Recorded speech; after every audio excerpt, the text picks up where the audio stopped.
আল্লাহ সুবহানাহু ওয়া তাআলা আমাদের ভাগ্যে, আমাদের তাকদীরে ভালো কিছু লেখুন, সেটা আমরা চাই কি চাই না?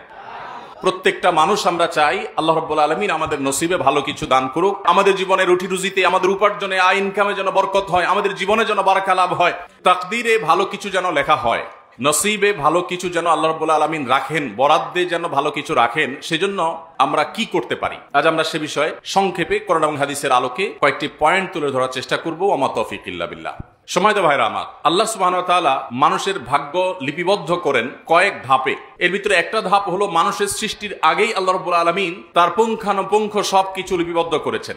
মানুষের তাকদীরের আরেকটি স্তর হলো আল্লাহ রাব্বুল আলামিন, আমরা যখন সবাই আদম আলাইহিস সালামের পিঠে তার সমস্ত আগত সন্তানরা ছিল, আজ আধুনিক প্রযুক্তি এমন পর্যায়ে পৌঁছেছে যে ছোট ছোট ডিভাইসের মধ্যে কোটি কোটি বিলিয়ন বিলিয়ন মানুষের তথ্য সংরক্ষণ করা সম্ভব। অথচ প্রিয় নবী সাল্লাল্লাহু আলাইহি ওয়াসাল্লামের এই হাদিস যখন আমরা জানলাম, তখন সেই 1450 বছর আগে মানুষ এটা কোনোভাবেই ধরতে পারে না কিভাবে একজন মানুষের পিঠে তার অনাগত সন্তান, কোটি কোটি মানুষ, শত শত কোটি মানুষ কিয়ামত পর্যন্ত আসবে, তাদের সবার ডাটা, তাদের সবার সংক্ষিপ্ত ভাষণ, তাদের সবাইকে আল্লাহ রাব্বুল আলামিন ওখানে উপস্থিত রেখেছেন। কিভাবে সম্ভব? এটা তখন হয়তো বুঝে আসা কঠিন ছিল, কিন্তু আজকে আধুনিক প্রযুক্তির এই সময়ে আমাদের সামনে এটা বুঝে আসা একেবারে দিনের আলোর মতো পরিষ্কার এবং সহজ। তো যাই হোক, সেই সময় আল্লাহ রাব্বুল আলামিন মানুষের ভাগ্য নির্ধারণ করে থাকেন। আবার আল্লাহ সুবহানাহু ওয়া তাআলা প্রত্যেকটা মানুষকে নিজের মাতৃগর্ভে যখন থাকে, তখন তার ভাগ্যে কি থাকবে না থাকবে, সে ভালো হবে মন্দ হবে, শাকিয়ুন আম সাঈদুন, আল্লাহ রাব্বুল আলামিন সেটা লিপিবদ্ধ করেন মাতৃগর্ভে থাকা অবস্থায়। মানুষের ভাগ্য লিপিবদ্ধের আরেকটি স্তর হলো প্রতি বছর আল্লাহ রাব্বুল আলামিন সারা বছরের ভাগ্য লিপিবদ্ধ করে থাকেন। আল্লাহ সুবহানাহু ওয়া তাআলা আমাদের যে ভাগ্য বছরে একবার লিপিবদ্ধ করে থাকেন, সেটা ঠিক কোন সময়টা? সূরা দুখানের দিকে তাকালে আমরা দেখি আল্লাহ সুবহানাহু ওয়া তাআলা বলেছেন সূরা দুখানের 3 এবং 4 নম্বর আয়াতে, ইন্না আনজালনাহু ফি লাইলাতিন মুবারাকাহ ইন্না কুন্না মুনজিলিন ফিহা ইউফরাকু কুল্লু আমরিন হাকিম। আল্লাহ সুবহানাহু ওয়া তাআলা বলেছেন, নিশ্চয় আমি কোরআন নাজিল করেছি একটি বরকতময় রাতে। আল্লাহ সুবহানাহু ওয়া তাআলা যেই বরকতময় রাতে কোরআন নাজিল করেছেন, পরের আয়াতে বলছেন ফিহা ইউফরাকু কুল্লু আমরিন হাকিম, সেই বরকতময় রাতে সব গুরুত্বপূর্ণ বিষয় আশয়গুলো ধার্য করা হয়ে থাকে। কোরআন নাজিল হয়েছে যে বরকতময় রাতে, সে রাত কোন রাত? শবে কদর। কারণ কোরআন কারিমে অন্য আয়াতে আল্লাহ বলেছেন ইন্না আনজালনাহু ফি লাইলাতিল কদর, আমি লাইলাতুল কদরে কোরআন নাজিল করেছি। তো এই কদরের রাত্রিতে আল্লাহ রাব্বুল আলামিন যে গুরুত্বপূর্ণ বিষয়সমূহ ধার্য করেন, যদি আয়াতের আরো বিভিন্ন তাফসীরও আছে এবং এটা নিয়ে উলামাদের আরো একাধিক মত আছে, কিন্তু খোলাসা কথা হলো যে আমরা আমাদের ভাগ্য যেন সুপ্রসন্ন হয়, আমাদের নসিবে যেন ভালো কিছু লেখা হয়, সেজন্য এক রাতের ইবাদতই যথেষ্ট কিনা? কোরআন এবং সুন্নাহ আমাদেরকে এক রাত ইবাদত মুখী হওয়ার নির্দেশনা দিয়েছে, নাকি আমাদের ভাগ্যে যেন ভালো কিছু হয়, আমাদের জীবনে রুটি রুজিতে, আমাদের উপার্জনে, আয় ইনকামে যেন বরকত হয়, আমাদের জীবনে যেন বারাকা লাভ হয়, সেজন্য আমাদেরকে আরো কিছু নির্দেশনা দিয়েছেন? আজকে আমরা সেটি জানার চেষ্টা করবো ইনশাআল্লাহ তাআলা। সম্মানিত উপস্থিতি, আমাদের জীবনে বরকত লাভের জন্য, আমাদের ভাগ্যে ভালো কিছু লিপিবদ্ধ হওয়ার জন্য সর্বপ্রথম করণীয় হলো আল্লাহ সুবহানাহু ওয়া তাআলার প্রতি পরিপূর্ণ ঈমান আনতে হবে। নির্ভেজাল শিরক মুক্ত ঈমান আনয়ন করা হলো আল্লাহর তরফ থেকে আমাদের জন্য, আমাদের নসিবে ভালো কিছু হওয়ার জন্য প্রধান এবং প্রথম শর্ত। দুনিয়াতে একজন মানুষকে আল্লাহ সুবহানাহু ওয়া তাআলা বিপুল সম্পদ দিয়েছেন, অনেক আয় উপার্জনের পথ দিয়েছেন, কিন্তু তাকে যদি অনন্ত অসীমকালের জাহান্নামে আল্লাহ তাআলা নিক্ষেপ করেন, তাহলে তার এই আয় উপার্জন, তার বিপুল পরিমাণ, অঢেল পরিমাণ সম্পদের 2 পয়সার কোনো মূল্য থাকতে পারে না। একজন মানুষ যখন ঈমান আনার তৌফিক হয়, আল্লাহ যখন তাকে ঈমানদার হওয়ার তৌফিক দান করেন, এটি হলো তার সৌভাগ্যের প্রধান এবং প্রথম সোপান এবং সিঁড়ি। এর মাধ্যমে সে সৌভাগ্যের পথে প্রবেশ করে। তার সৌভাগ্যবান হওয়ার লক্ষণই হলো আলামতি হলো তার ঈমানদার হওয়া। আর কিছু না হোক, ঈমানের কারণে যদি সে তাওহীদের উপর প্রতিষ্ঠিত থাকে, শিরক থেকে নিজেকে মুক্ত রাখতে পারে, আর ঈমান নিয়ে দুনিয়া থেকে যেতে পারে, তাহলে ইনশাআল্লাহ একদিন না একদিন সে যত গুনাহই করুক না কেন, শিরকে আকবর, কুফরে আকবর যদি না করে থাকে, ইনশাআল্লাহ সে একদিন জান্নাতে যাবে। এটা হলো তার সৌভাগ্যের সবচেয়ে বড় মাধ্যম।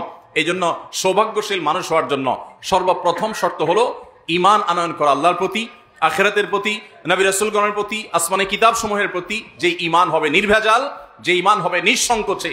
আজ আমার স্কুল কলেজ পড়ুয়া সাধারণ অনেক ভাই বোনেরা আছেন, অনেক সাধারণ মুসলমানরা আমরা আছি, যাদের মধ্যে সংশয়বাদ কাজ করে। সৈয়দ আবুল হাসান আলী আন-নদভী রাহমাতুল্লাহি আলাইহি ভারতবর্ষের স্বনামধন্য এবং প্রথিতযশা আলেমে দ্বীন এবং আল্লাহওয়ালা মানুষগুলোর মধ্যে থেকে একজন ছিলেন। সৈয়দ আবুল হাসান রাহমাতুল্লাহি আলাইহি মুসলিম বিশ্বের নোবেল খ্যাত বাদশাহ ফয়সাল অ্যাওয়ার্ড প্রাপ্ত ভারতবর্ষের হাতে গোনা কয়েকজন মনীষীর একজন ছিলেন।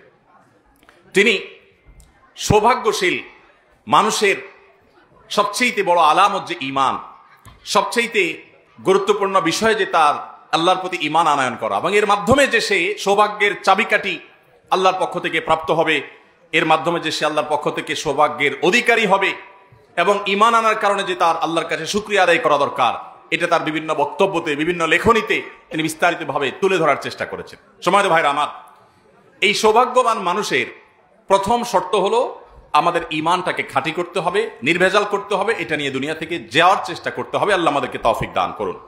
দ্বিতীয়ত, সৌভাগ্যশীল মানুষ হওয়ার জন্য আমাদের সবাইকে সারা বছর আল্লাহর ইবাদত বন্দেগীতে মাশগুল থাকতে হবে, সকল প্রকার গুনাহ এবং হারাম থেকে বেঁচে থাকতে হবে। আমরা অনেকে আছি এক রাত ইবাদত বন্দেগী করে আল্লাহ রাব্বুল আলামিনকে আমাদের ভাগ্যের জন্য ভালো কিছু লেখা হয় তার জন্য দোয়া করি, কান্নাকাটি করি এবং মনে করি এটা যথেষ্ট। এটা আমাদের একটি জীবনের ভুল এবং জীবনের একটা ভ্রান্ত ধারণা যে এক রাতের ইবাদত আমার সারা বছরের ইবাদতের জন্য যথেষ্ট হবে। প্রকৃত অর্থে আপনার আমাকে আমাদের ভাগ্যে যেন ভালো কিছু লেখা হয় তার জন্য সারা বছর আল্লাহর ইবাদত বন্দেগী করতে হবে। আল্লাহ সুবহানাহু ওয়া তাআলা বলেছেন, ওয়ালাউ আন্না আহলাল কুরা আমানু ওয়াত্তাকাউ লাফাতাহনা আলাইহিম বারাকাতিম মিনাস সামা। যদি কোনো জনপদের লোকেরা ঈমান আনে এবং তাকওয়া অবলম্বন করে, আল্লাহ সুবহানাহু ওয়া তাআলা আসমান থেকে বরকতের সমস্ত দুয়ারগুলো, দরজাগুলো সব উন্মুক্ত করে দিবেন। অতএব ভাগ্য সুপ্রসন্ন হওয়ার জন্য ঈমান এবং তাকওয়া অবলম্বন করা, ঈমান আনা এবং তাকওয়া অবলম্বন করা জরুরি। আল্লাহ তাআলা আমাদের সবাইকে তাকওয়া অবলম্বন করার তৌফিক দান করুন। তাকওয়া হলো আল্লাহর সমস্ত আদেশগুলো মেনে চলা এবং সকল হারাম থেকে বেঁচে থাকা। এটা হলো তাকওয়ার খোলাসা, এটা হলো তাকওয়ার নির্যাস। এই তাকওয়া অবলম্বন করলে সেই লোক হবে প্রকৃত অর্থে আল্লাহর কাছে সৌভাগ্যশীল। সময়ত উপস্থিতি, আল্লাহ সুবহানাহু ওয়া তাআলার কাছে সৌভাগ্যের অধিকারী হতে হলে, তার কাছে এই বিষয়ে আবেদন করে সেটি মঞ্জুর করাতে হলে আমাদেরকে সারা বছর আল্লাহর দাসত্ব এবং গোলামি করতে হবে। আমরা ছোট একটা উপমা দিতে পারি। কোন জনপ্রতিনিধি তার কোনো কর্মী যদি বছর জুড়ে তার কোনো খোঁজ খবর না থাকে, তার কোনো সময় কাজে না আসে, হঠাৎ করে যখন রেশন দেয়, হঠাৎ করে যখন তাকে বিভিন্ন লোকজনের জন্য নানা রকম সুযোগ সুবিধা দেওয়া হয়, কর্মী যদি তখন নেতা সাহেবের কাছে হাজির হয়ে যায়, নেতা সাহেব তখন তার উপরে বিরক্ত হবে, তাকে কিছু দিতে চাইবেন না, কারণ তাকে সারা বছর দেখা যায় নাই, শুধু ভাগ নেওয়ার সময় সে হাজির হয়ে গেছে। আর যদি সারা বছর তার জন্য কাজ করে, তার কথা শুনে, তাহলে সবার আগে তার ভাগটা রাখবে। ঠিক একইভাবে আল্লাহ সুবহানাহু ওয়া তাআলা বরাদ্দ পেতে হলে, তাকদীরে ভালো কিছু পেতে হলে, ভাগ্যে ভালো কিছু লেখা হোক সেটা চাইলে আমাদেরকে সারা বছর জুড়ে ইবাদতবন্দি করতে হবে, 5 ওয়াক্ত সালাত নামাজ পড়তে হবে, সকল হারাম থেকে বেঁচে থাকতে হবে, আল্লাহর গোলামি করতে হবে, গুনাহমুক্ত জীবন যাপন করতে হবে, তাকওয়ার জীবন অবলম্বন করতে হবে। আল্লাহ সুবহানাহু ওয়া তাআলা আমাদের জীবনে বরকতের দুয়ার, সৌভাগ্যের দুয়ার খুলে দিবেন এবং আমাদের জন্য আল্লাহ তাআলা ভাগ্যে ভালো কিছু লিপিবদ্ধ করবেন। অতএব একজন ইমানদার হিসাবে সারা বছর জুড়ে আমাদের নেক আমল করতে হবে, যেন আমাদের ভাগ্য সুপ্রসন্ন হয়, নসিবে যেন ভালো কিছু লেখা হয়। আল্লাহ আমাদেরকে তৌফিক দান করুন। নাম্বার 3, সকল প্রকার পাপাচার, সকল প্রকার গুনাহ এবং অপরাধ, হারাম থেকে স্পেশালি বিশেষভাবে বাঁচার চেষ্টা করতে হবে। প্রথমটা আমভাবে বলেছি, বিশেষভাবে আল্লাহর অবাধ্যতার কাজগুলো থেকে বেঁচে থাকতে হবে। আমরা অনেকে 5 ওয়াক্ত নামাজ পড়ি, রমজানে রোজাও রাখি, আবার অনেক হারামে লিপ্ত। আমরা অনেকে অনেক ভালো ভালো কাজ করি, কিন্তু আবার অনেক খারাপ কাজে তলে তলে লিপ্ত। আমরা চোখের জেনা করি, আমরা কানের জেনা করি, আমরা মনের জেনা করি, আমরা বহুবিধ গুনাহে লিপ্ত, অথচ বাহ্যিকভাবে আমরা অনেক নামাজ রোজা ইত্যাদি করি। ভাইরা আমার, আমাদের নসিবে ভালো কিছু লিপিবদ্ধ হওয়ার জন্য, আল্লাহর রহমতের অধিকারী হওয়ার জন্য আমাদেরকে গুনাহমুক্ত জীবন গড়তে হবে। গুনাহমুক্ত জীবন গড়লে আল্লাহ রাব্বুল আলামিন আমাদের জীবনে বারাকা দান করবেন ইনশাআল্লাহ তাআলা। 4 নম্বর হলো, যদি কখনো গুনাহ হয়ে যায় তাহলে তওবা করতে দেরি করা যাবে না, দ্রুততার সাথে তওবা এবং ইস্তেগফার করতে হবে। গুনাহ থেকে বান্দা যখন তওবা করে, ইস্তেগফার করে, আল্লাহ রাব্বুল আলামিন সাথে সাথে বান্দার তওবা যদি শর্ত পূরণ করে তওবা করে, তওবাকে কবুল করেন। এবং তওবা হলো গুনাহের পথ থেকে ফিরে আসা, গুনাহের পথ থেকে ফিরে আসা। তওবার পাশাপাশি ইস্তেগফারও করতে হয়। আমরা অনেকে তওবা এবং ইস্তেগফারের পার্থক্য জানি না। তওবা হলো কোন একটা পাপ আপনি করতেন, সেটা ছেড়ে চলে আসছেন, এটা হলো তওবা। আর ইস্তেগফার হলো আগে যে পাপটা হয়ে গেছে, গুনাহটা হয়ে গেছে, তার জন্য আল্লাহ সুবহানাহু ওয়া তাআলার কাছে চোখের পানি ছেড়ে দিয়ে একান্তে ক্ষমা প্রার্থনা করা, মাপ চাওয়া, এটা হলো ইস্তেগফার। ইস্তেগফার এবং তওবা এটা আমাদের বরকতের দুয়ারকে উন্মুক্ত করে, আমাদের জন্য নসিবে ভালো কিছু আল্লাহ তাআলা বিবদ্ধ করেন এর মাধ্যমে। সূরা নূহ আল্লাহ রাব্বুল আলামিন বলেছেন, নূহ আলাইহিস সালাম তার জাতিকে নির্দেশ দিয়েছেন, ফাকুলতু আস্তাগফিরু রাব্বাকুম ইন্নাহু কানা গাফফারা ইউরসিলিস সামাআ আলাইকুম মিদরারা ওয়ায়ুমদিদুকুম বিআমওয়ালিন ওয়া বানিন ওয়া ইয়াজআল লাকুম জান্নাতিন ওয়া ইয়াজআল লাকুম আনহারা। নূহ আলাইহিস সালাম বলেছেন তার জাতিকে যে তোমরা তোমাদের রবের ইস্তিগফার করো, আল্লাহর কাছে ক্ষমা প্রার্থনা করো, তাহলে কি হবে? আল্লাহ রাব্বুল আলামিন তোমাদের গুনাহ মাফ করবেন। আল্লাহ সুবহানাহু ওয়া তাআলা তোমাদের জন্য তোমাদের উপার্জনে, তোমাদের সম্পদে, তোমাদের ফল ফসলে বারাকা দান করবেন, সেগুলো বৃদ্ধি করবেন। ওয়ায়ুমদিদুকুম বিআমওয়ালিন ওয়া বানিন, তোমাদের সন্তান এবং অর্থ সম্পদ ইত্যাদি দিয়ে তোমাদের সমৃদ্ধ করবেন। তাহলে সৌভাগ্যের জন্য, সৌভাগ্যবান হওয়ার জন্য আমাদের বেশি বেশি ইস্তেগফার করতে হবে, তওবা করতে হবে। এটি হলো সৌভাগ্যবান হওয়ার জন্য, ভাগ্যের জন্য ভালো কিছু লেখা হয় তার জন্য চতুর্থ কারণ। নাম্বার 5, সব সময় আল্লাহর ফয়সালায় খুশি হওয়া। এটা হলো সৌভাগ্যবান মানুষ হওয়ার পূর্ব শর্ত। আমরা অনেকে যখন আমার নিজের হিসেব মতো আল্লাহর কাছ থেকে পেয়ে যাই তখন আমরা অনেক খুশি হই, আলহামদুলিল্লাহ বলি। আবার যখন আমার হিসাবের বাইরে দেখা যায় যে আল্লাহ সুবহানাহু ওয়া তাআলার কাছে চাইলাম একটা আর পাইলাম আরেকটা, তখন আমাদের মুখ দিয়ে আলহামদুলিল্লাহ বের হওয়া তো দূরের কথা, আমাদের মুখটা কালো হয়ে যায়, আমরা নাখোশ হয়ে যাই, আমরা মন খারাপ করে ফেলি। এটা কোনো ইমানদারের বৈশিষ্ট্য হতে পারে না। একজন ইমানদার তিনি সুখে যেমন আল্লাহ তাআলার শুকরিয়া আদায় করবেন, দুঃখেও আল্লাহ রাব্বুল আলামিনের ফয়সালাকে মেনে নেবেন। মনে রাখবেন, ইমানদারের জন্য এটা অনেক বড় পরীক্ষার ব্যাপার যে ইমানদার তার সারা জীবনে আল্লাহ রাব্বুল আলামিনের সকল দানে যেমন খুশি হবে, কোনো কষ্ট, কোনো দুঃখ এটাতে নিপতিত হলে সে সবর করবে। কারণ আমার এই দুঃখ কষ্টের পেছনে আর কিছু না হোক, সবর করলে আল্লাহর কাছে বিনিময় নিশ্চিত। দুনিয়ার গুলি মিস হতে পারে, আপনি বিপদ আপদে সবর করবেন, ধৈর্য ধারণ করবেন, আল্লাহর ফয়সালাকে মেনে নেবেন, ধৈর্যের ঢোক গিলে ফেলবেন, আর আল্লাহ তাআলা আপনার কোনো বিনিময় দিবে না, এটা কোনোদিনই হতে পারে না। মনে রাখবেন, ইমানদার কখনো বেসবর হওয়া এটা তার সাজে না। ইমানদারকে সবর করতে হয়, কারণ ইমানদারের সবরের পেছনে সান্ত্বনা আছে। যার ভিতরে ইমান নাই, যে নাস্তিক, যে স্রষ্টা বিশ্বাস করে না, তার সবরের কোনো বিনিময় সে আশা করে না। এজন্য তারা সবচেয়ে বেশি ডিপ্রেসড হয় সারা পৃথিবীতে, সব সময়, সব যুগে, সব সমাজে সবচেয়ে বেশি মানুষ ডিপ্রেশনে ভোগে যারা আল্লাহতে বিশ্বাস করে না। মুসলমানদের মধ্যে যদি ডিপ্রেশন অতিরিক্ত হয় তাহলে বুঝতে হবে যে আল্লাহর প্রতি তার ঈমানের দুর্বলতা আছে। ডিপ্রেশন অতিরিক্ত হওয়া মানে হলো ঈমানের দুর্বলতাও অতিরিক্ত হওয়া। ডিপ্রেশন যার ভিতরে যত কম, তার ঈমানের পাওয়ার এবং মিটার তত বেশি। কারণ আপনি যদি বিশ্বাস করেন যে সবকিছু আল্লাহর হাতে, সবকিছু আল্লাহর নিয়ন্ত্রণে, আপনি যে বিপদে আছেন, আপনি যে মুসিবতে আছেন, এখান থেকে উত্তরণের ক্ষমতাও তার হাতে, এটা যদি আপনার বিশ্বাসই থাকে, তো আপনি তো তার প্রতি ঈমান এনেছেন, আপনি তো তার বান্দা, আপনি তো তার কাছে অ্যাপ্লিকেশন করেছেন। অতএব আপনি নির্দ্বিধায়, আপনি নিশ্চিন্তে, নিঃসংকোচে আপনি আস্থা এবং ভরসা রাখবেন তার প্রতি। আপনি ডিপ্রেসড হওয়ার কোনো সুযোগ নেই। কদিন আগে বগুড়া গিয়েছিলাম, এক ডাক্তার কাগজ দিলেন যে আমাদের বগুড়া জেলায় 1 বছরে 300-এরও বেশি মানুষ আত্মহত্যা করেছে। একটি জেলা 3 শতাধিক মানুষ আত্মহত্যার কথা সেই ডাক্তার সাহেব দাবি করেছেন, আমাকে লিখে দিলেন। এই পরিমাণ ডিপ্রেশন আমাদের সমাজে যে আমরা মুসলমানরা অনেকে আত্মহত্যার পথে পা বাড়াই। আমরা জানি না যে আত্মহত্যা করে আমার বিপদটা কি দূর হবে না আরো বাড়বে। আত্মহত্যা করলে কি বিপদ থেকে মুক্তি মিলবে নাকি আরো বড় বিপদে ধাবিত হলাম? কিন্তু আমাদের সে বিশ্বাস দুর্বল হওয়ার কারণে আমরা আজ ডিপ্রেশনে চলে যাচ্ছি। তো যেটা বলছিলাম, ইমানদার যদি সবর করতে পারে তার বিনিময়ে আল্লাহ সুবহানাহু ওয়া তাআলা কোনো হিসেব ছাড়া দিবেন, হিসেব ছাড়া। কোরআন তেলাওয়াত করেনওয়ালা মুসলমান পাবেন, নফল নামাজ পড়নেওয়ালা মুসলমান পাবেন, কিন্তু সবরওয়ালা মুসলমান খুব কম পাবেন। দেখবেন যে হাজি সাহেব, গাজী সাহেব, মাওলানা সাহেব, মুফতি সাহেব, ইমাম সাহেব, মুয়াজ্জিন সাহেব, খতিব সাহেব, নামাজি সাহেব, অমুক সাহেব, তমুক সাহেব, মাথা যখন গরম হয়, চান্দি যখন গরম হয়ে যায়, তখন সাহেবের আর আসল রূপ থাকে না। ঠিক না? ঠিক।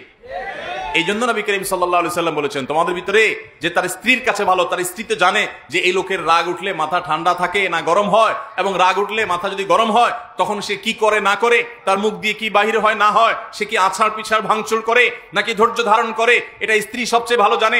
এই জন্য নবী সাল্লাল্লাহু আলাইহি সাল্লাম মানুষের চারিত্রিক সনদপত্র এটা জনপ্রতিনিধির হাতে দেন নাই, এটা দিয়েছেন স্ত্রীর হাতে। স্ত্রী জানে আসলেই লোকটার চরিত্র আচরণ কেমন। বাহিরে ভালো সাজা এটা অনেক সোজা কাজ, এটা আমরা সবাই পারি, কিন্তু আসল ভালো এটা আপনার স্ত্রী জানে। আবার স্ত্রীর ভালো রূপ না খারাপ রূপ সেটা সবচেয়ে বেশি স্বামী জানে। এই জন্য ভাইরা আমার, আমাদের সবর করতে হবে। আপনি দেখবেন প্রায় পত্রিকার পাতায় নিউজ হয় যে বিয়ে বাড়িতে মাছের সাইজ একটু ছোট হয়েছে, এটার উপর ভিত্তি করে বিশাল তুলকালাম, কারাতে আপনার প্রদর্শনী, বিরাট মারপিট এবং ভাঙচুর, এমনকি বিয়ে ভেঙে মানুষ চলে যায়। কত নির্লজ্জ হলে, কত বেহায়া হলে, কত ছোট লোক হলে, কত নিচু হলে, কত বেসবর হলে, কত অধৈর্য হলে, কত খাদক হলে, কত পেটুক হলে, কত ভিখারির মতো মানুষ হলে বিয়ে বাড়ির সামান্য খাবারকে কেন্দ্র করে বিয়ে ভেঙে যায়। এই ঠিক ঠিক বলা পাবলিক আমরা যারা আছি, আমাদেরও একটা বড় অংশ ফিল্টার করলে দেখা যাবে যে আমরা এখানে যত বড় ঠিক বলি, বাসা বাড়িতে, দোকানপাটে, কাজে কর্মে চুন থেকে নুন খসলে তত জোরে আমরা আষাঢ় পিছাড় দিই। এটাও ঠিক। ওয়াজ মাহফিলে বেঠিক কিচ্ছু নাই, সব ঠিক। আল্লাহ তাআলা আমাদের ঠিক ঠিক বলনেওয়ালা ভাইরা সহ আমাদের সবাইকে আল্লাহ তাআলা সবরকারী হওয়ার তৌফিক দান করুন।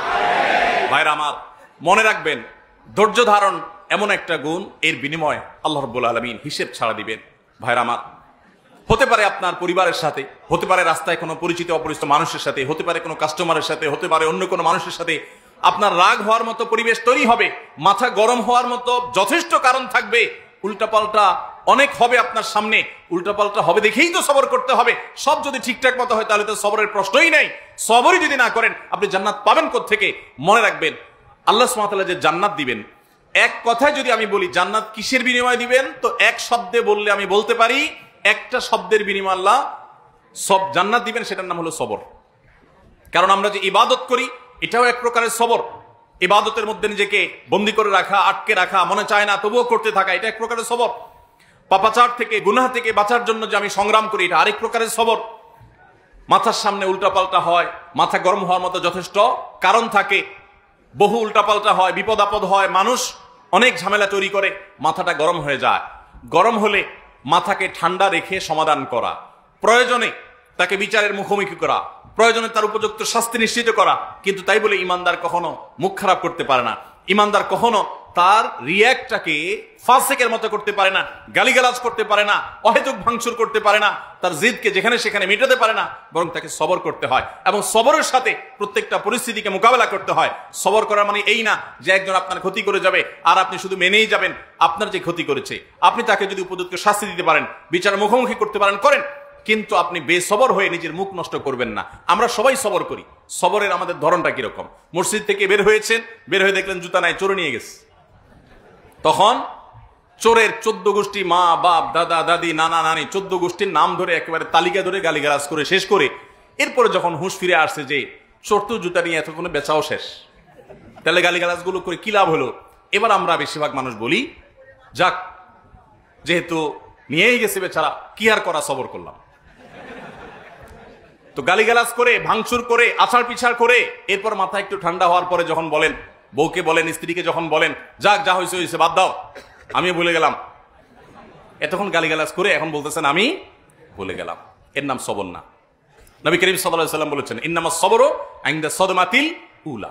প্রথম ধাক্কার সময়, প্রথম চাপের সময় যখন আপনার দেখে মাথাটা গরম হয়ে গেছে, তখন নিজেকে ধরে রাখতে পারা, এটার নাম হলো সবর। আল্লাহ তাআলা আমাদের সবাইকে সবর ইখতিয়ার করার তৌফিক দান করুন। তাহলে ভাইরা আমার, আল্লাহ সুবহানাহু ওয়া তাআলা যে সমস্ত বিষয়ের মাধ্যমে বান্দার ভাগ্যে ভালো কিছু দেন, তার মধ্যে থেকে একটা হলো আল্লাহর ফয়সালাকে মেনে নেওয়া, আল্লাহর সিদ্ধান্তকে মেনে নেওয়া, কাযা বিল কদর, তাকদীরের প্রতি ঈমান আনা, যে আমার কোনো অসুবিধা হয়েছে আলহামদুলিল্লাহ বলা। এখন প্রশ্ন হলো ভাই, অসুবিধা হলে, সুবিধা হলে আলহামদুলিল্লাহ বলবো, আল্লাহর প্রশংসা করবো যে আল্লাহ দিয়েছেন, এটা তো বুঝলাম, কিন্তু অসুবিধা হলে আল্লাহর প্রশংসা করবে, এর যুক্তিটা কি? এর যুক্তিটা কি? আমি বাইক অ্যাক্সিডেন্টে একটা হাত ভেঙে গেছে, আল্লাহ তাআলা আমাকে সুস্থ রাখলে তো আমি আলহামদুলিল্লাহ বলবো, বুঝলাম, কিন্তু হাতটা ভেঙে যাওয়ার পরে আলহামদুলিল্লাহ বলবো কোন যুক্তিতে? আল্লাহ যে আমার হাতটা ভেঙে দিছে এই জন্য বলবো আল্লাহ তোমার শুকরিয়া, তুমি আমার ভালো হাতটা ভাঙছো, ভালো করছো, এই আমি শুকরিয়া আদায় করবো এই জন্য যে আমার একটা হাত ভেঙেছে, আরেকটা হাত ভালো আছে। এই অ্যাক্সিডেন্টে আমার দুইটা হাত চলে যেতে পারতো, আমার যে হাতটা ভালো আছে ওই হাতের দিকে তাকে আমি বলবো আলহামদুলিল্লাহ। এই ধরনের অ্যাক্সিডেন্টে বহু লোক জীবন হারিয়েছে, আমার জীবনটা রয়ে গেছে, সেজন্য আমি আল্লাহকে ওই দিকে তাকায় বলবো আলহামদুলিল্লাহ। ইমানদার তার শুকরিয়া আদায় করার জন্য কোনো যুক্তির প্রয়োজন হয় না, তার লজিকের অভাব হয় না, কোনো যুক্তির অভাব হয় না, তার কাছে বহু যুক্তি এবং লজিক থাকে, এবং আলহামদুলিল্লাহ বলার মাধ্যমে সে প্রশান্তি অর্জন করে। আর যদি সে হাউতাস করে, সে অস্থির হয়, সে আছাড় পিছাড় করে, সে ভাঙচুর করে, সে মুখ খারাপ আর গালিগালাজ করে, এতে তার চুল পরিমাণ কোনো লাভ হয় না, বরং তার আমলও নষ্ট হয়, জিনিসও হারায়। ওই চোরের জুতাও আর ফেরত দিবে না, ওইটাও সে আর পাবে না। আর গালিগালাজ করে আমল নামা বরবাদও হয়েছে, আল্লাহর কাছে সওয়াবও পাবে না। খাসিরাত দুনিয়া ওয়াল আখিরা, তার দুনিয়াও বরবাদ হলো, আখিরাতও বরবাদ হলো। আর যে ধৈর্য ধারণ করে তার সাময়িক ক্ষতি হয়, কিন্তু চূড়ান্তভাবে আল্লাহর কাছে বিনা হিসাবে জান্নাত পাওয়ার মাধ্যমে সে লাভবান হয়, তার কোনো ক্ষতি হয় না। এজন্য আমরা আল্লাহর ফয়সালা কখনো আমাদের মনোভূত হবে না, আল্লাহর সিদ্ধান্ত কখনো আমাদের মনোভূত হবে না। আমরা সবর করব, ধৈর্য ধারণ করব। আল্লাহ আমাদের সবাইকে সেই তৌফিক দান করুন। ভাইরা আমার, আল্লাহর ফয়সালা আমাদের মনোভূত না হলেও যদি আমরা সবর করি, তাহলে এর বিনিময়ে আমরা দুনিয়াতেই নিজেদের আল্লাহর পক্ষ থেকে পাওয়া বিনিময় দেখার সুযোগ হয়তো পাবো, আখিরাতেও পাবো। এরপরে 6 নম্বর হলো হালাল হারাম বাজ বিচার করা। হালাল হারাম বাজ বিচার করা এটাও সৌভাগ্যবান মানুষ হওয়ার পূর্ব শর্ত। যারা হালাল হালাল বাজ বিচার করে না, তাদের হয়তো অনেক পয়সা কড়ি হয়, আল্লাহ সুবহানাহু ওয়া তাআলা সুখ দেন না। এখন সৌভাগ্যবান হওয়া বলতে কি বুঝি আমরা? আমি একটা কথা প্রায় বলি, আল্লাহর কাছে আমরা সুখ চাই না টাকা চাই? বুঝে উত্তর দিচ্ছেন না? না বুঝে? সুখ চান না টাকা চান? ও যে কিছু মানুষ বলতেছে টাকা চাই, কোনটা চান? সুখ চান। আচ্ছা, তাহলে এবার আসেন আমি দুটো অপশন দেই, আপনি আসলে সুখ চান কিনা নিজের পরীক্ষা নিজে করেন। এবার আল্লাহ সুবহানাহু ওয়া তাআলা যদি আপনাকে বলেন, বান্দা তোমাকে দুইটা অপশন দেয়া হচ্ছে। একটা অপশন হলো যে ব্ল্যাঙ্ক চেক, কত শত কোটি তোমার লাগবে তুমি ফিগার বসায় নাও, যা লাগে তুমি নাও, 2-4-500 কোটি টাকা তুমি নিয়ে নাও, এটা একটা অপশন।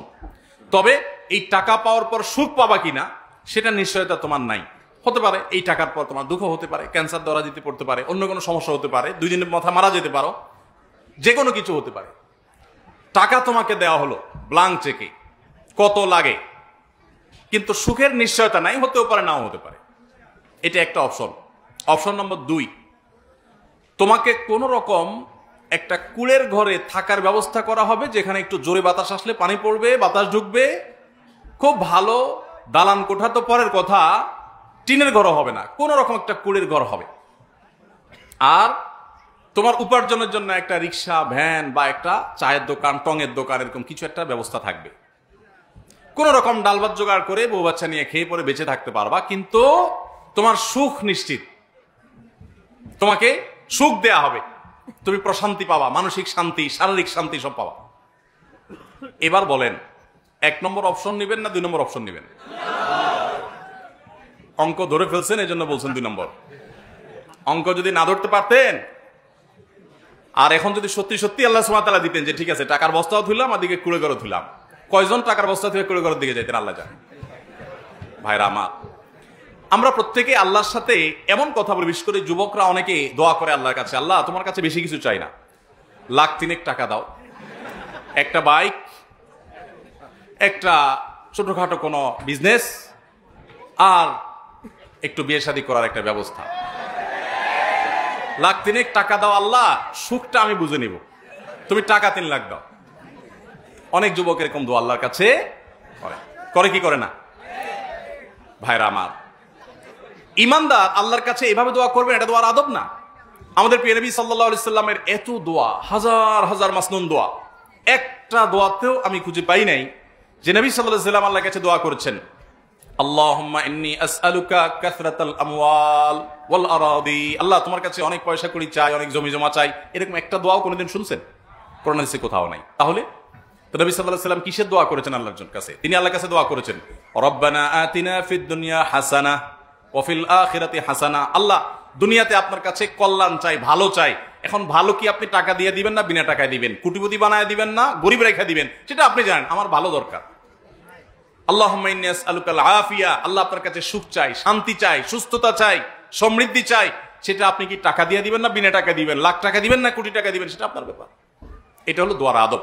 এই জন্য ভাইরা আমার, সৌভাগ্যবান মানুষ হওয়ার জন্য যে আমলগুলোর কথা আমরা বলছি, এগুলোর পাশাপাশি আমাদেরকে, এগুলো করার পাশাপাশি আমাদের মাথায় রাখতে হবে সৌভাগ্যবান হওয়ার ডেফিনিশন কি। সৌভাগ্যবান হওয়ার সংজ্ঞা যদি আপনার কাছে হয় কোটি কোটি টাকার মালিক হওয়া, অনেক ব্যাংক ব্যালেন্স হওয়া, অনেক গাড়ি বাড়ি হওয়া, তাহলে আপনি বোকার স্বর্গে বাস করছেন, আপনি সঠিক ট্র্যাকে নাই। সুখ এবং সমৃদ্ধির মানে হলো দুনিয়াতে আল্লাহ তাআলা আপনাকে মানসিক শান্তি দিবেন। নবী সাল্লাল্লাহু আলাইহি ওয়াসাল্লাম বলেছেন, লাইসাল গিনা বিকাসরাতিল আরদ ওয়ালাকিন্নাল গিনা গিনান নাফস। অনেক সম্পদের মালিক হওয়া এটা সচ্ছলতা নয়। আসল সচ্ছলতা হলো মনের প্রশান্তি থাকা। যাদেরকে আল্লাহ টাকা পয়সা দেন নাই, যারা গরিব মানুষ, এই সমস্ত ওয়াজ, এই সমস্ত হাদিস তাদের কাছে পানসে মনে হবে। এটা বলে কি টাকা পয়সা নাকি সমৃদ্ধি না, এটা নাকি ধনী হওয়া না, ধনী নাকি মনের সুখ থাকলে আসল ধনী। আল্লাহ যাদেরকে টাকা পয়সা দিয়েছেন, টাকা পয়সা যাদের দেখা শেষ, এরা এই হাদিসটা খুব ভালো করে মর্মে মর্মে উপলব্ধি করে যে মনের শান্তি না থাকলে টাকা পয়সা 2 পয়সার কোনো মানে থাকে না। ভাইরা আমার, আল্লাহ তাআলা আমাদের সকলকে প্রকৃত সুখ এবং শান্তি দান করুন। এবং সেই প্রকৃত শান্তি পাওয়ার উপায় আমরা বলে যাচ্ছি। 6 নম্বর বলছিলাম যে হালাল এবং হারাম বাজ বিচার করা। আপনি হারামের দিকে যাবেন না, হালালের পথে থাকবেন। এই বাজ বিচার যদি করেন, ইনশাআল্লাহ আল্লাহ তাআলা আপনার ভাগ্যে ভালো কিছু লিপিবদ্ধ করবেন। 7 নম্বর হলো আত্মীয়তার বন্ধন রক্ষা করা। এর মাধ্যমে আপনার ভাগ্যে ভালো কিছু লেখা হবে। নবী করিম সাল্লাল্লাহু আলাইহি ওয়াসাল্লাম বলেছেন, বুখারীতে বর্ণিত হয়েছে, মান সাররাহু আন ইউবসাতা লাহু ফি রিজকি আও ইউনসা লাহু ফি আথরি ফালিয়াসিল রাহিমা। যে ব্যক্তি চায় যে তার রিজিকে আল্লাহ তাআলা বরকত দান করুন, তার হায়াতে আল্লাহ তাআলা বরকত দান করুন, এটা কেউ যদি চায়, সে যেন তার আত্মীয়তার সম্পর্ক এবং বন্ধনকে মজবুত করে, সংযুক্ত করে। আপনার রক্ত সম্পর্কে, আত্মীয়দের সাথে সম্পর্ক যদি ভালো হবে, আপনার উপার্জনে, আপনার রুজিতে, আপনার জীবনে তত বেশি বরকত নাজিল হবে। এটা আপনার সৌভাগ্যবান হওয়ার অন্যতম শর্ত। 8 নম্বর হলো আল্লাহ তাআলা শুকরিয়া আদায় করা। আল্লাহ বলেছেন, লা ইন শাকারতুম লা আযীদান্নাকুম। যা পাইছেন আলহামদুলিল্লাহ বলেন মন খুলে, যে অনেকে এটাও পায় নাই, তাহলে আল্লাহ তাআলা আপনার নিয়ামত বাড়ায় দিবে। আর যদি নাশকরি করেন, নিয়ামত তো বাড়বেই না, বরং আল্লাহর পক্ষ থেকে শাস্তি নিশ্চিত হবে। অতএব শুকরিয়া আদায় করলো আল্লাহ তাআলা বাড়িয়ে দেন এবং আমাদের ভাগ্যে ভালো কিছু লেখা হয়। এবং 9 নম্বর হলো সামর্থ্য অনুযায়ী দান করা, সাদাকা করা। এবং দান সাদাকার মাধ্যমে আমরা অনেক সময় মনে করি যে আমাদের বোধহয় উপার্জন কমে যাবে। দান সাদাকার মাধ্যমে আল্লাহ তাআলা বরকত আরো বাড়িয়ে দেন। যখন কোনো অভাব হয়, তখন আপনার সামর্থ্য অনুযায়ী দান শুরু করে দেন। বিপদ হয়, গরিব দুঃখীকে দান সাদাকা শুরু করে দেন, আল্লাহ তাআলা বাড়িয়ে দিবেন। এবং এটা হলো ওই যে আমরা চাপ কলে যখন পানি তুলি, অনেক সময় বিভিন্ন মৌসুমে পানির লেয়ার অনেক নিচে নেমে যায়। যখন নিচে নেমে যায়, তখন নিজের জগে থাকা পানিগুলো ঢেলে দিতে হয়, তারপরে অনেক পানি উঠতে থাকে। আর যদি আমি চিন্তা করি না, জগে থাকাগুলো দেবো না, এমনি চাপতে থাকি, তাহলে সারাদিন চাপলেও পানি উঠবে না। এই জন্য আমার কোনো বিপদ থেকে উদ্ধারের জন্য আমার যা আছে সেখান থেকে সাধ্য অনুযায়ী দান করতে হবে। আল্লাহ সুবহানাহু ওয়া তাআলা এরপরে অফুরন্ত আমাকে দেয়া শুরু করবেন। অতএব ভাগ্য সুপ্রসন্ন হওয়ার জন্য, নসিবে ভালো কিছু লেখা হওয়ার জন্য আল্লাহর রাহে দানের অভ্যাস গড়ে তুলতে হবে। এই 9 আমলকে আমরা আবার এক নজরে বলে দিচ্ছি। 1 নম্বর, ঈমান আনয়ন করা। এটা হলো সৌভাগ্যের প্রথম শর্ত। তাহলে আপনি বলতে পারেন, এই যে পৃথিবীতে এত হাজার হাজার কোটি টাকার মালিক বিভিন্ন বেঈমানেরা, এবং পৃথিবীর উন্নত দেশগুলো যাদের মধ্যে ঈমান নাই, তারা সুখের সাগরে হাবুডুবু খাচ্ছে আমরা দেখি, বা সুখের বাগানে তারা থাকছে, তাদের সুখের সমস্ত উপকরণ আছে। তো ঈমান আনা যদি সুখের এবং সৌভাগ্যের প্রথম শর্ত হয়, তো তাদের তো সেই শর্তই নেই, তারা এত সুখী কিভাবে হলো? ভাইরা মান, এই জন্য আমার ওই মাঝের কথাগুলো আবার মনে রাখতে হবে যে সৌভাগ্যবান মানুষ হওয়া বলতে আমি কি বুঝি? আমি কি সুখী হওয়া বুঝি, নাকি অনেক বড় দালান কোঠা বুঝি? সুখী হওয়া যদি আপনি বুঝেন, তাহলে আমি নিশ্চিত করে বলতে পারি যাদের মধ্যে ঈমান নাই, এরা মানসিকভাবে ঈমানদারদের তুলনায় কখনো সুখী হতে পারে। সারা পৃথিবীতে দেখবেন সুসাইড কেন্দ্র আছে, আত্মহত্যা কেন্দ্র আছে। আমাদের দেশে যে আত্মহত্যা বেড়ে চলেছে, এটার মূল কারণ হলো আমরা ধর্ম থেকে, দিন থেকে সরে যাচ্ছি। ইসলাম থেকে মানুষ যত দূরে সরে যাবে, তার ডিপ্রেশন তত বেশি হবে। আমাদের দেশের বাস্তবতা যদি বলি, আমরা আজ থেকে 20-50 বছর আগে আমাদের দেশে অবকাঠামোগত উন্নতি, কলকারখানা, চাকরির সুযোগ, ব্যবসা প্রতিষ্ঠান, এই সব কিছু আগে বেশি ছিল না, এখন বাড়ছে। এখন বাড়ছে, কোনো সন্দেহ আছে? কিন্তু আত্মহত্যার পরিমাণ আগে বেশি ছিল না, এখন বেশি। তাহলে কি দাঁড়ালো? যে আমাদের সুখের উপকরণ, দালান কোঠা, রাস্তাঘাট, আমাদের চলাচলের বাহন, আমাদের জীবনমান সবকিছু উন্নত হয়েছে, কিন্তু আমরা সুখী হতে পারি নাই। সুখী হওয়া এক জিনিস, আর জীবনমান উন্নত হওয়া আরেক জিনিস। আপনি যদি প্রকৃতির সুখ চান, তাহলে আপনার প্রথম শর্ত হলো আল্লাহর প্রতি ঈমান আনতে হবে। দ্বিতীয়ত, এক রাতের ইবাদতে ভাগ্য সুপ্রসন্ন হয়ে যাবে এমনটি নয়, বরং সারা বছর জুড়ে ইবাদত করতে হবে। এক রাতের ইবাদত দিয়ে ভাগ্য সুপ্রসন্ন করার কথা কোরআন হাদিস আমাদেরকে বলেনি, বছর জুড়ে ইবাদত করতে হবে। তৃতীয়ত, সকল প্রকার গুনাহ পাপাচার থেকে বেঁচে থাকতে হবে। আল্লাহ তাআলা রহমত থেকে বঞ্চিত হয় মানুষ গুনাহ করলে, এজন্য গুনাহ থেকে বাঁচা, হারাম থেকে বাঁচা, চোখের জিনা ইত্যাদি থেকে বাঁচার চেষ্টা করতে হবে। 4 নম্বর হলো গুনাহ হয়ে গেলে সাথে সাথে তওবা এবং ইস্তিগফার করতে হবে। তওবা এবং ইস্তিগফার করলে আল্লাহ সুবহানাহু ওয়া তাআলার ওয়াদা সূরা নূহে আছে যে আল্লাহ সন্তানে, আল্লাহ সম্পদে, আল্লাহ ফসলে, আল্লাহ ব্যবসাতে, সবকিছুতে আল্লাহ বারাকা দান করবেন, বৃষ্টি নাজিল করবেন, রহমতের বৃষ্টি, বরকত হবে জীবনে। সৌভাগ্যবান মানুষ হতে পারবে যদি মানুষ এই গুনাহ হওয়ার পর, পাপের পর যদি ইস্তিগফার করে, তওবা করে। 5 নম্বর হলো সবসময় আল্লাহর ফয়সালাকে মেনে নেওয়া। কষ্ট হলেও আমি যদি মেনে নেই, আল্লাহ সুবহানাহু ওয়া তাআলা আমার জীবনে বরকত দান করবেন এবং আমাকে সৌভাগ্যবান করবেন। এবং 6 নম্বর হলো আমাকে হালাল এবং হারাম এই দুইটার মধ্যে বাজ বিচার করে চলতে হবে। বেশিরভাগ মানুষ অবস্থা হলো আমরা টুপি দিতে রাজি আছি, ওয়াজ শুনতে রাজি আছি, কোরআন তেলাওয়াত শুনতে রাজি আছি, সবই ঠিক আছে, মাগার হারাম উপার্জন ছাড়তে আমরা রাজি না। শয়তান আমাদেরকে নানাভাবে প্রলোভন দেয় এবং সেই প্রলোভনে আমরা পড়ে যাই। তো এটা দুর্ভাগ্যবান মানুষের লক্ষণ। সৌভাগ্যবান মানুষ হালালকে বেছে নেয়, পরিমাণে কম হোক, স্যাক্রিফাইস করা লাগুক, এই ভিতরে আল্লাহ তাআলা তাকে বরকত দান করেন। 7 নম্বর হলো আত্মীয়তার বন্ধন রক্ষা করা। আত্মীয়তার বন্ধন রক্ষা করলে আল্লাহ তাআলা জীবনে হায়াতে দুইটাতে বারাকা দান করেন এবং সৌভাগ্যবান মানুষ হতে পারে। 8 নম্বর হলো যেই কোনো নেয়ামত যতটুকুই পেয়েছি এটা পেয়ে আল্লাহ শুকরিয়া আদায় করতে হবে। শুকরিয়া আদায় করলে আল্লাহ তাআলা বাড়িয়ে দিবেন, বরকত হবে, সৌভাগ্যবান হওয়া যাবে। এবং 9 নম্বর সর্বশেষ হলো সাধ্য অনুযায়ী দান করা, সাদাকা করা। এর মাধ্যমে আল্লাহ তাআলা আমাদের ভাগ্যে ভালো কিছু দান করবেন। আল্লাহ সুবহানাহু ওয়া তাআলা আমাদের সবার নসিবে যেন ভালো কিছু লেখা হয় সেই তৌফিক দান করুন। ভাইরা আমার, দুনিয়াতে যদি আমার নসিবে উল্লেখযোগ্য বা আমার কাঙ্ক্ষিত সম্পদ টাকা পয়সা আল্লাহ তাআলা না দেন, আর যদি আল্লাহ সুবহানাহু ওয়া তাআলা আমার নসিবে জান্নাতটা লিখে দেন, এই আমার ডিলটা লাভজনক হলো না লসের হলো? সারা জীবনের কষ্টের বিনিময়ে যদি অনন্ত অসীমকালে জান্নাত পেয়ে যায়, লাভ হলো না লস হলো? অতএব আল্লাহ সুবহানাহু ওয়া তাআলার কাছে সৌভাগ্যবান মানুষের কাতারে শামিল হওয়ার জন্য তাকওয়া অবলম্বন করতে থাকা, নেক আমল করতে থাকা। আল্লাহ সুবহানাহু ওয়া তাআলা বলেছেন, মান আমিলা সালিহাম মিন যাকারিন আও উনসা ফালানুহইয়ান্নাহু হায়াতান তাইয়্যিবা। পবিত্র এবং সৌভাগ্যবান মানুষের জীবন আল্লাহ তাআলা দিবেন তখনই যখন ঈমানের সাথে নেক আমল যুক্ত হবে। ভাইরা আমার, সালহাতু সঙ্গে বুদি দিল খারাস আজমুদে এক জামানা খাকে বাস। একজন কবি বলেছেন, বহু বছর তো তুমি পাথর হয়েছিলে, একটু মাটি হয়ে দেখো। দুনিয়া খাই খাই বহু করেছি আমরা, আসুন একটু আল্লাহর গোলামি করতে শিখি, চোখের পানি ফেলতে শিখি, তওবা ইস্তেগফার করতে শিখি, আল্লাহমুখী হয়ে যাই, দুনিয়ার চাহিদাকে ছুঁড়ে ফেলে দেই, চাহিদা একদম জিরো করে ফেলি। আমি শপথ করে বলতে পারি আপনি সৌভাগ্য নিজের চোখে দেখতে পাবেন ইনশাআল্লাহ। আল্লাহ সুবহানাহু ওয়া তাআলা আমাদের সবাইকে সৌভাগ্যবান মানুষের কাতারে শামিল হওয়ার তৌফিক দান করুন। সবাই সৌভাগ্যবান মানুষের কাতারে শামিল হওয়ার জন্য এই 9টি আমলকে আমরা আঁকড়ে ধরি, এগুলো আমরা বেশি বেশি করার চেষ্টা করি, এবং সবর সহ অন্যান্য আমল যেগুলো আল্লাহর ফয়সালাকে মেনে নেওয়া কঠিন হয়, সে প্রসঙ্গে সবরের কথা আমরা বলেছি, এই সব আমলগুলোকে আমরা ধারণ করার চেষ্টা করি। আল্লাহ রাব্বুল আলামিন আপনাকে আমাকে আমাদের সবাইকে আমলের তৌফিক দান করুন। জাযাকুমুল্লাহু খায়রা ওয়া আখিরু দাওয়ানা আলহামদুলিল্লাহি রাব্বিল আলামিন।